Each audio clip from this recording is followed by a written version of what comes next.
Victoria Kane's voice sliced through the glass-walled conference room like a blade catching light. "Morgan, this is your last chance to sign the papers and walk away with whatever dignity you have left. The shares have already been transferred to Ethan, and there's not a damn thing you can do about it now." She leaned forward, manicured nails drumming the table in a slow, deliberate rhythm. "You trusted the wrong person, just like always. Ethan came to me weeks ago. Your childhood friend sold you out the second he saw a bigger cut. That's what loyalty looks like in this business. Hi, my name is Morgan Ellis. I am 30 years old. I stood in that sunlit room, high above the Sonoran Desert compound, and felt the ground shift under my feet in a way that had nothing to do with the distant seismic tremors the desert sometimes offered. The words landed with the weight of something long prepared. Victoria had just said out loud what I had only pieced together 2 nights earlier when I found Daniel Voss's undelivered letter mixed inside a forgotten box of old vendor contracts someone had left open in the supply closet.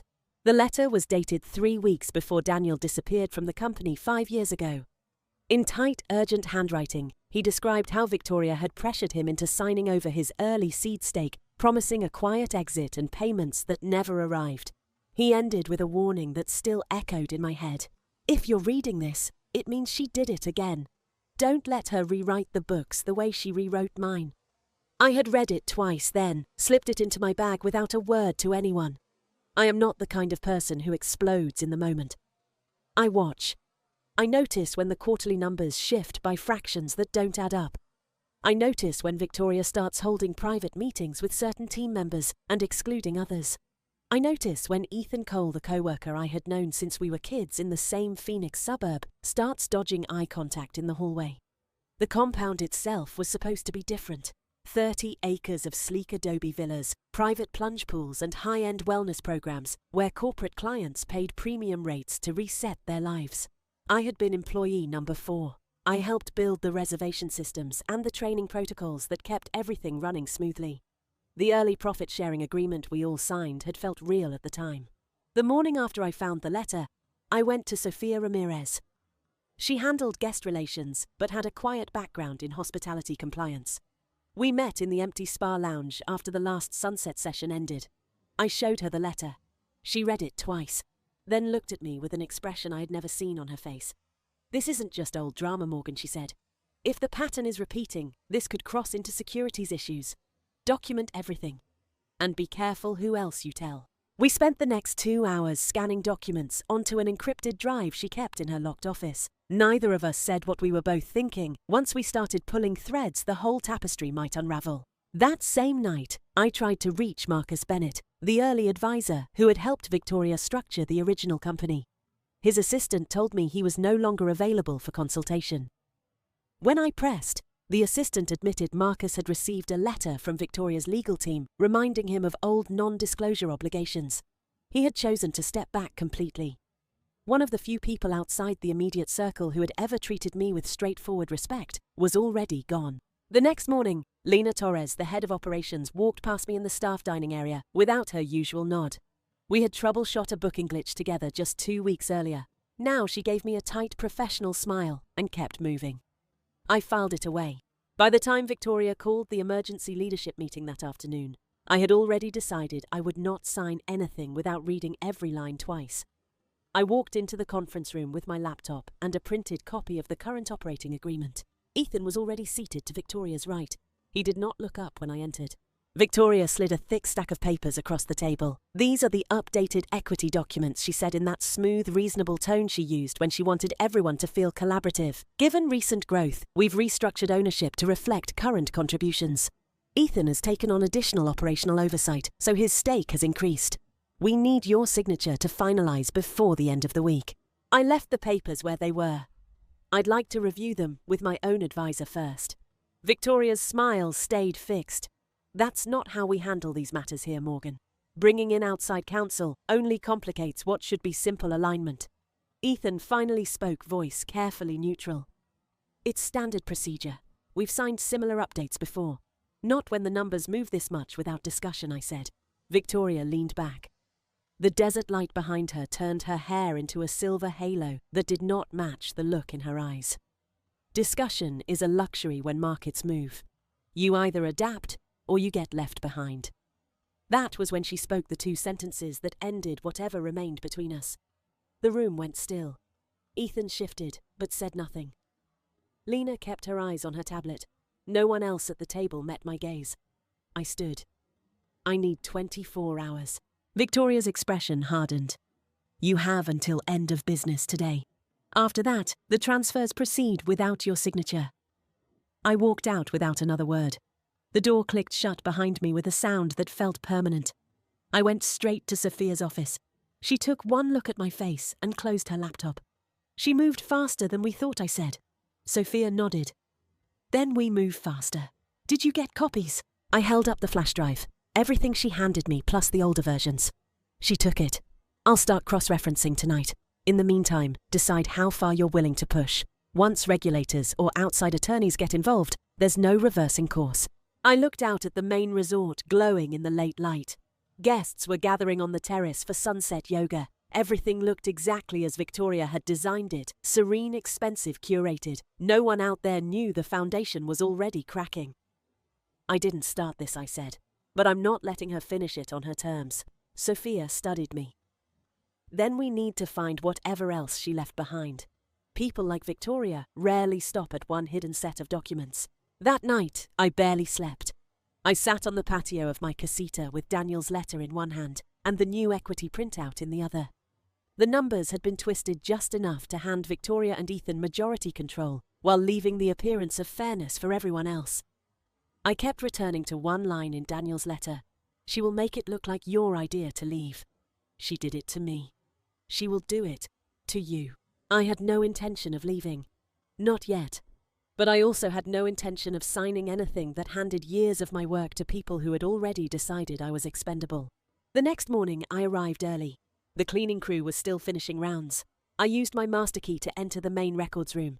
On the top shelf, behind a row of old guest ledgers, I found a slim black binder with no label. Inside were wire transfer confirmations and a single page of Victoria's distinctive looping handwriting referencing an EC contingency fund with dates that matched the period when Daniel had left.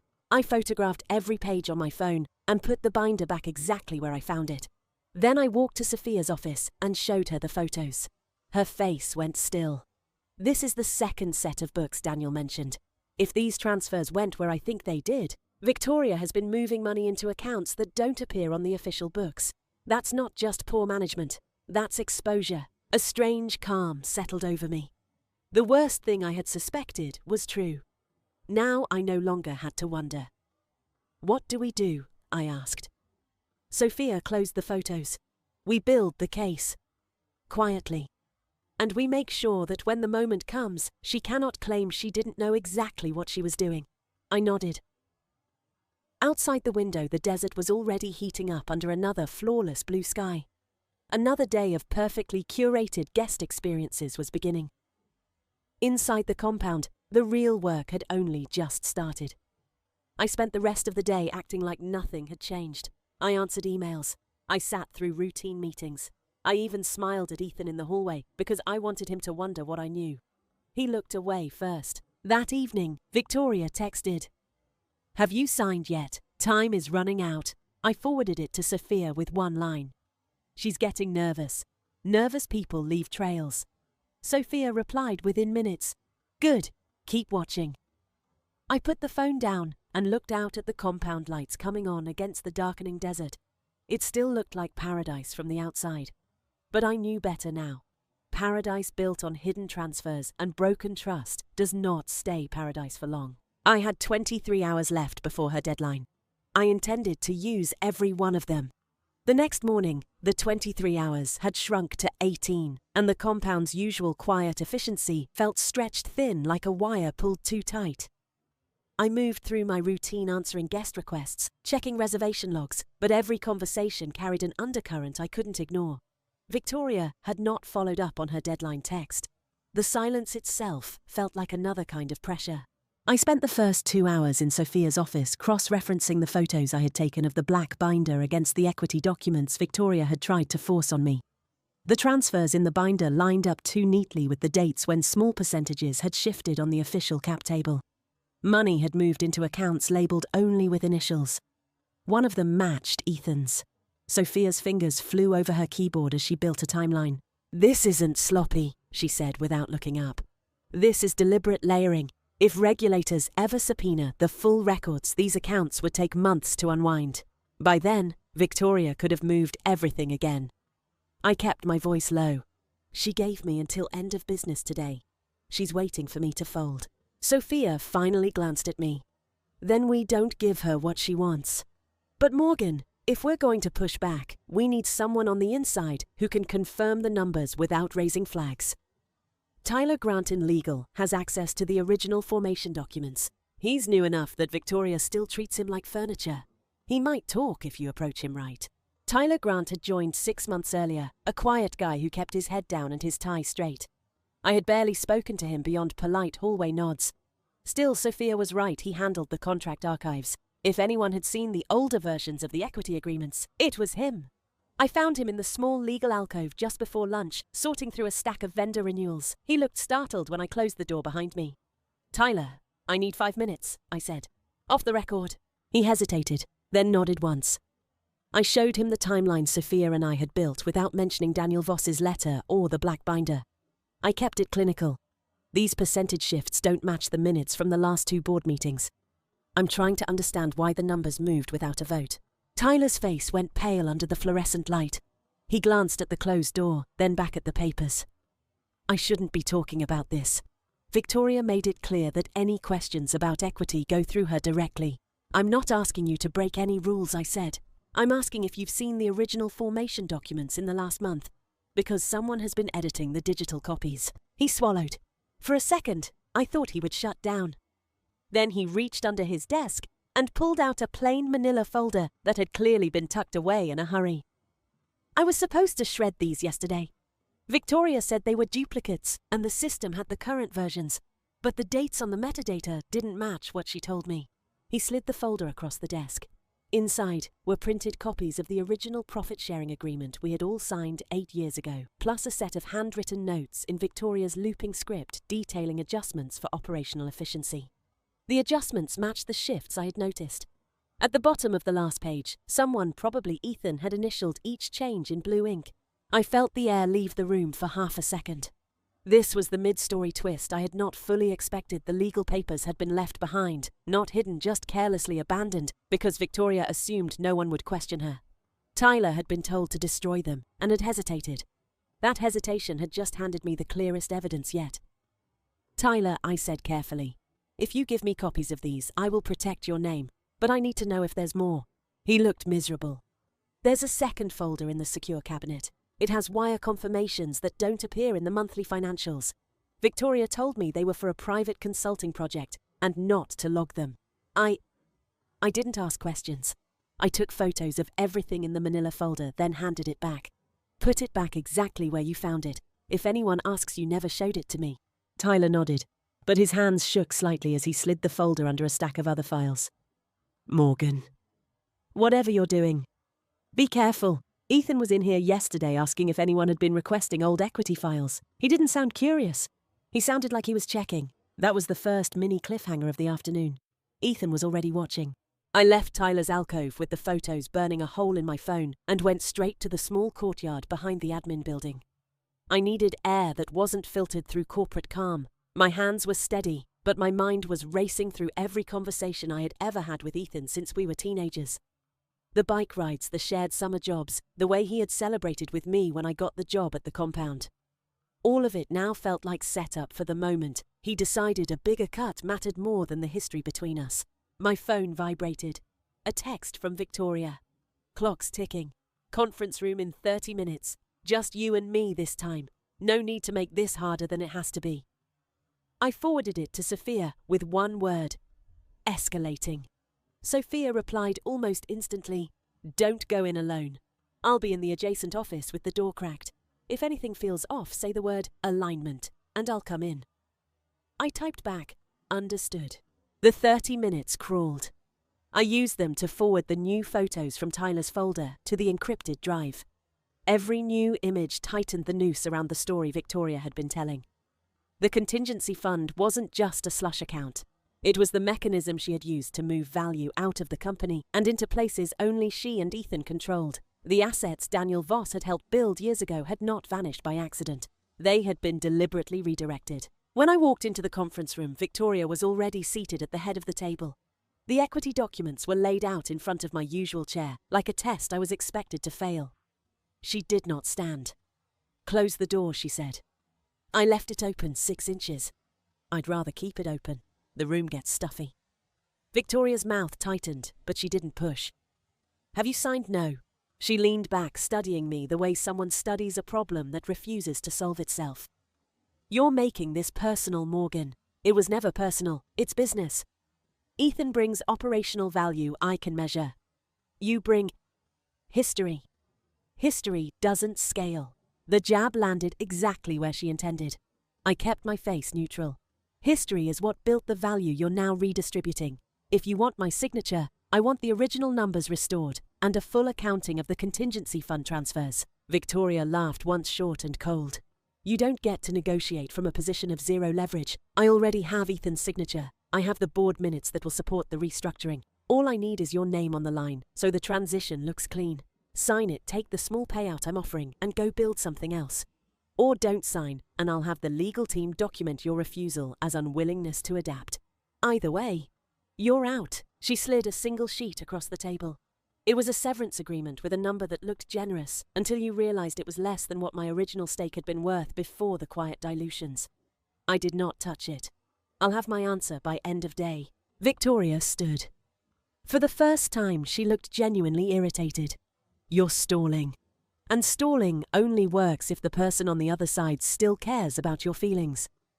I stopped caring about your feelings the day you started questioning decisions that were above your pay grade."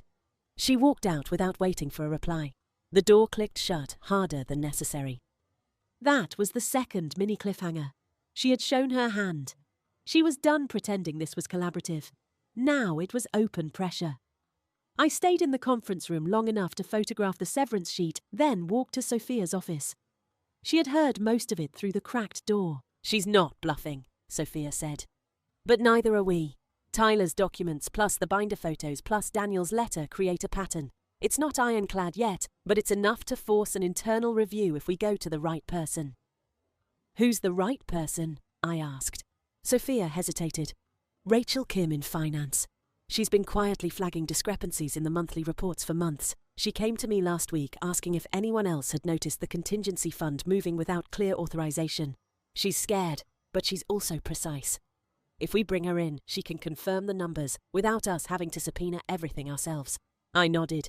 Another name added to the circle. Rachel Kim made 8.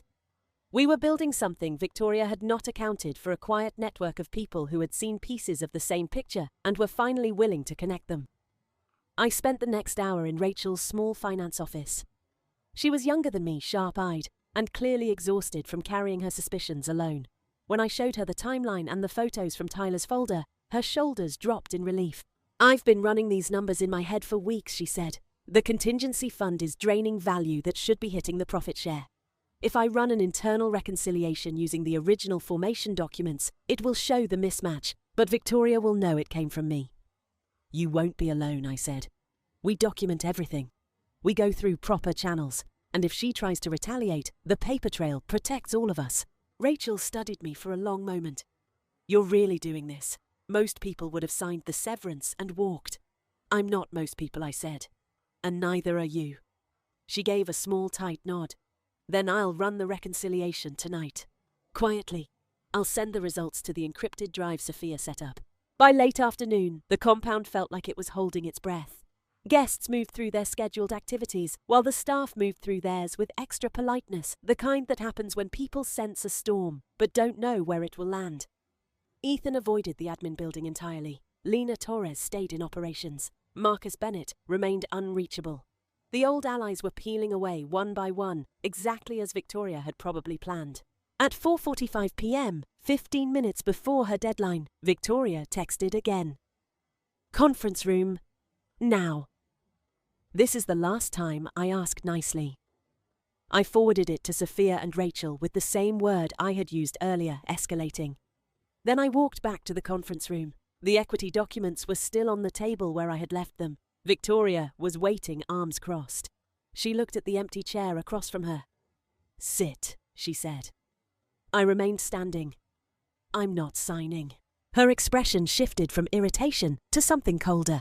"Then, you're forcing my hand. Effective tomorrow morning, your access to all systems will be revoked pending an internal review of your conduct. Ethan will assume your operational responsibilities. The severance offer expires at midnight. After that, you leave with nothing but your final paycheck." She paused, letting the weight settle. "And Morgan, if you try to involve anyone else, anyone, you will regret it. I protect what's mine. You should have remembered that from the beginning." I met her gaze without flinching. "I remember everything, Victoria, including the parts you thought no one would ever see." For the first time, a flicker of uncertainty crossed her face. She covered it quickly. "Get out of my conference room." I turned and walked out. The door did not slam behind me this time. It closed with a soft, deliberate click that somehow felt louder than any shout. Outside, the desert was turning gold again under the lowering sun. I pulled out my phone and sent one final message to the encrypted group she just declared war. "We respond with the truth. Tonight." Sophia replied first on it. Rachel followed reconciliation running now. "Tyler's message came last shorter than the others. Folder is back where it belongs. Good luck." I slipped the phone into my pocket and headed for my casita. The 23 hours were gone. The real work was only beginning. The compound lights were flickering on one by one behind me. Somewhere inside one of those glowing buildings, Victoria was probably already planning her next move. She still believed she held all the cards. She was about to find out she had left too many of them lying around for people who were finally willing to pick them up. I reached my casita as the last light faded from the desert sky. The encrypted group chat was already active with short, focused messages. Sophia had run a preliminary cross-check. Rachel had the reconciliation report ready to drop at first light. Tyler had confirmed the second folder was still in the secure cabinet untouched. No one asked if I was scared. We were past that. Sleep came in fragments. I kept seeing Victoria's face when I refused to sign the flicker of uncertainty she had tried to hide. She had expected me to fold the way Daniel Voss had folded years earlier. She had not expected the quiet network that was now assembling around the evidence she had left scattered. The next morning, the compound woke to its usual polished rhythm, but the undercurrent was stronger. Lena Torres passed me in the hallway and gave the smallest nod, the kind that said she had heard something but was not ready to speak. I did not push. I simply nodded back and kept moving. At 9:15 a.m., Victoria sent the all-staff message, emergency leadership briefing in the main conference room at 10 o'clock. No agenda. Attendance required for department heads. I walked in at 9:58 with Sophia beside me and Rachel 2 steps behind. Tyler had chosen to stay at his desk.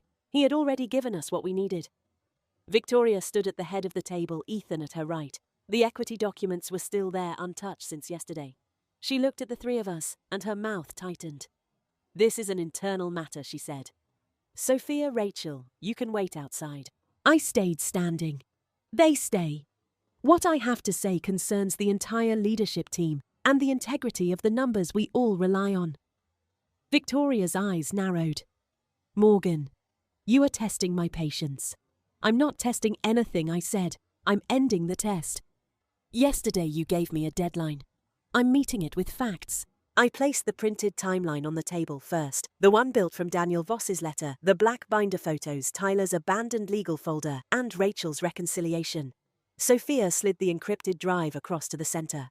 Rachel opened her laptop and pulled up the live reconciliation she had finished at 6 a.m. Victoria did not touch the papers. Ethan leaned forward despite himself. His eyes scanned the numbers, and I saw the moment the color drained from his face.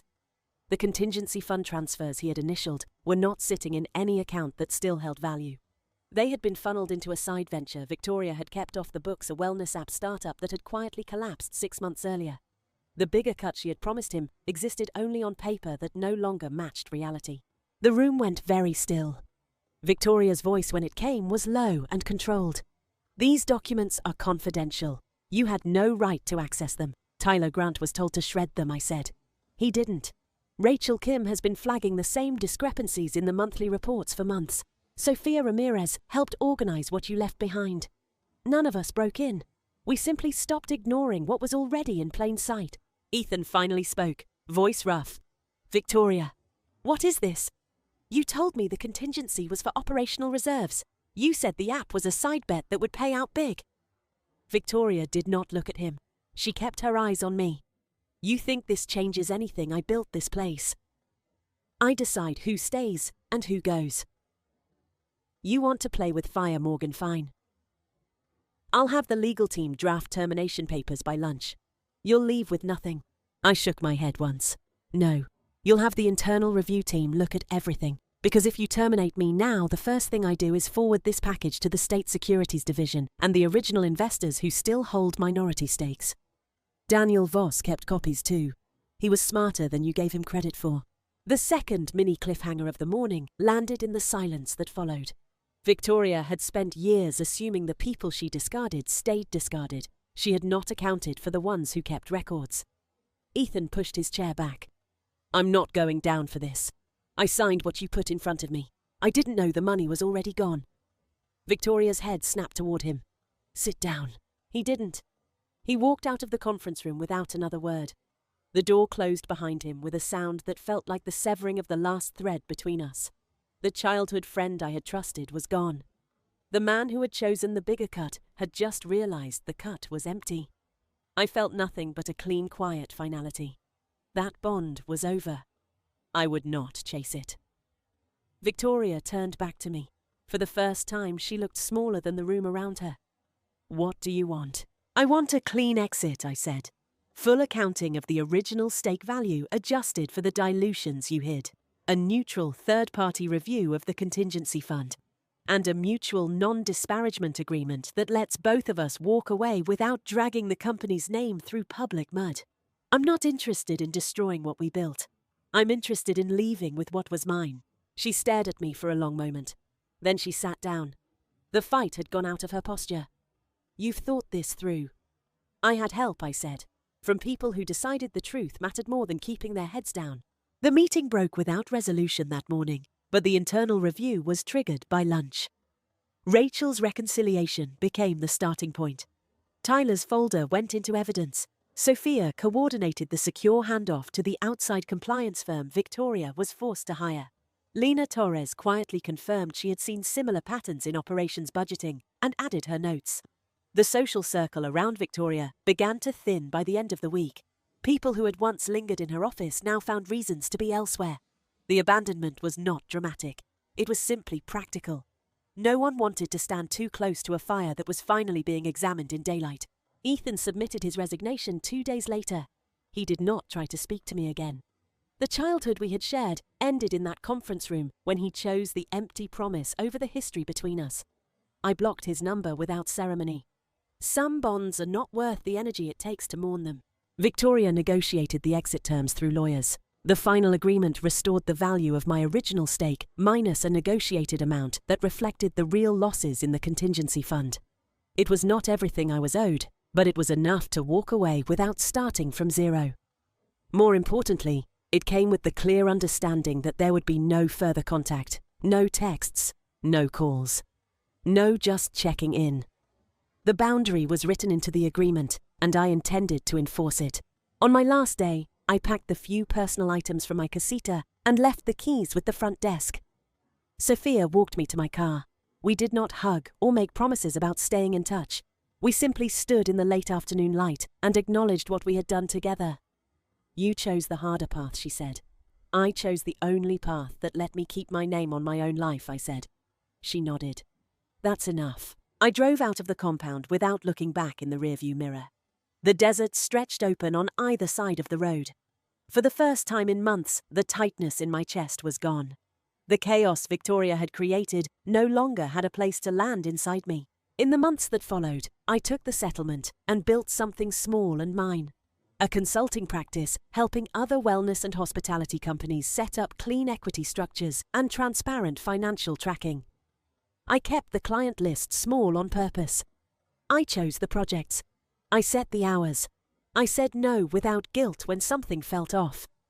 The peace was not loud. It was simply consistent. Every morning I woke up without the low-grade dread that had lived in my body for the last year of working under Victoria. Every evening I went to bed knowing the boundaries I had drawn were still standing. Ethan tried once through a mutual contact to reach out. I did not respond. The silence was the answer. Victoria sent one formal email through her lawyer 6 months later asking if I would consider a consulting role on a new project. I forwarded it to my own lawyer with a single instruction decline and remind them of the non-contact clause. That was the last time her name appeared in my inbox. The lesson arrived quietly the way real lessons often do. No contact was not punishment for them. It was protection for me. Choosing peace every single day meant refusing to carry their chaos, their revisions of history, or their empty promises any longer. I did not need them to understand. I only needed to keep choosing myself until the choice became automatic. I still think about the compound sometimes the way the light hits the adobe at golden hour. I think about it without anger. It was a place that taught me how to see clearly and how to walk away cleanly. That is enough. Thank you for listening to my story.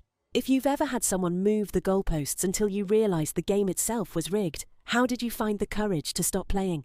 Have you set boundaries that finally let you breathe, even when it meant losing people you once trusted?